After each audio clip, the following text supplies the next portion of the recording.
సునాదస్వరము ఫిబ్రవరి 28. మీరు నాకు కీడు చేయనుద్దేశించితిరి గాని నేటి దినమున జరుగుచున్నట్లు అనగా బహుప్రజలను బ్రతికించున్నట్లుగా అది మేలు కొరకే దేవుడు ఉద్దేశించెను.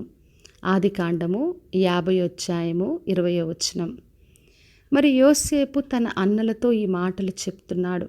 మీరు నాకు కీడు చేయాలని ఉద్దేశించారు, కానీ బహుప్రజలందరినీ బ్రతికించినట్లుగా అది మేలుకరంగా దేవుడు ఉద్దేశించాడని చెప్తున్నాడు.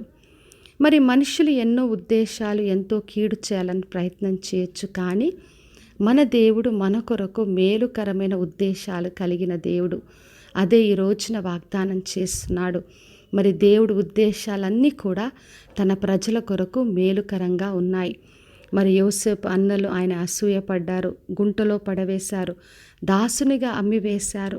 అయినప్పటికీ కూడా దేవుడు ఆయనకు తోడుగా ఉండి హెచ్చించి, మరి అన్నలందరూ కూడా ఒక రోజునొచ్చి ఆయనను ఆశ్రయించి ఆయన ద్వారా మేలు పొందుకునే విధంగా దేవుడు చేశాడు.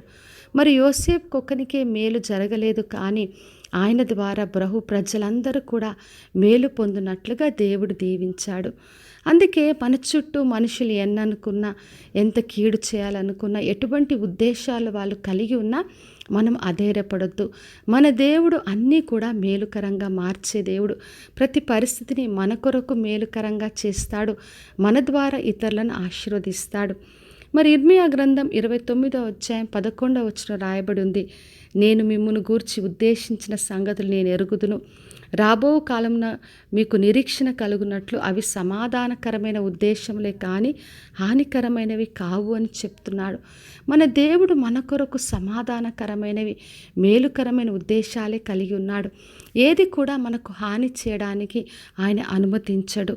మరి రోమీలకు రాసిన పత్రిక 8:28 రాయబడి ఉంది, దేవుని ప్రేమించే వారికి సమస్తము సమకూడి మేలుకరంగా మార్చబడుతుంది. కాబట్టి నా ప్రియ సహోదరి సహోదర, ఏ పరిస్థితిలో ఉన్నా అధైర్యపడొద్దు. ఎవరు కీడు చేయాలని ప్రయత్నం చేసినా ప్రతిది కూడా దేవుడు మేలుకరంగా మార్చే దేవుడు. మనల్ని దీవించి ఆశీర్వదించి మేలు చేసి మన ద్వారా ఎంతోమందిని ఆశీర్వదిస్తాడు. కాబట్టి విశ్వాసంతో ఆయనను ఆశ్రయించి అందరికీ ఆశీర్వాదకంగా జీవిద్దాం. ప్రార్థన చేసుకుందాం. పరలోకమందున్న మా తండ్రి, మా దేవ, ఈరోజు ఇచ్చిన వాగ్దానం కొరకే వందనాలు తండ్రి. మీరు మా కొరకు మేలుకరమైన ఉద్దేశాలు కలిగి ఉన్నందుకు వందనాలు. ప్రతి ఒక్కరిని దీవించండి. ఎవరు ఏ కీడు చేయాలని ప్రయత్నించినా అన్నీ కూడా మేలుకరంగా మార్చి దీవించమని యేసు నామములో అడిగి వేడుకొంచున్నాను తండ్రి, ఆమెన్.